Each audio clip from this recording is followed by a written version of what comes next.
ఈ రాష్ట్రం గురించి కొద్దిగా మీరు ప్రపంచం గురించి తెలుసుకొని మాట్లాడండి. ఇప్పుడు సోదరుడు చెప్పిండు ఏ దేశంలో, ఫ్రాన్స్ లా ఏం వాడుతున్నారు, ఇంగ్లాండ్ ఏం వాడుతున్నారు, దాని పేరు నీకు ఇప్ప అయిండొచ్చు, టకీలా అయిండొచ్చు. ఒకవేళ దాని బ్రాండ్ తయారు చేసి దయచేసి ఆ ఇందిరమ్మ పేరు మాత్రం పెట్టకండి, ఏదైనా మంచి పేరు పెట్టుకుందాం.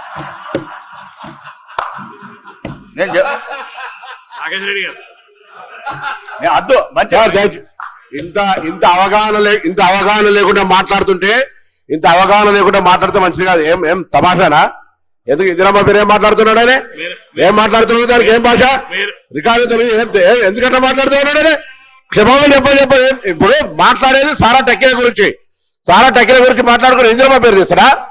ఏం దయచేసి నేను సభ అధ్యక్ష, వెరీ అన్ఫార్చునేట్, ఒక గౌరవ సభ్యుడు ఇక్కడి దాకా వచ్చేటువంటి విధంగా మాట్లాడుతుంటే మహిళలకు సంబంధించి అల్లో చనిపోయిన మహిళ ఈ భారతదేశంలో వాళ్ళ నాయకుడు చెప్పిండు. అరే పేరు ఇట్లా మాట్లాడితే ఆ పేరు తీసి పెట్టేదంటే ఏమన్నట్టు? పెట్టు. This is very unfortunate sir. ఆయన పేరు అరే ఎట్లా మాట్లాడతారు మీరు అంతా పూర్తిగా?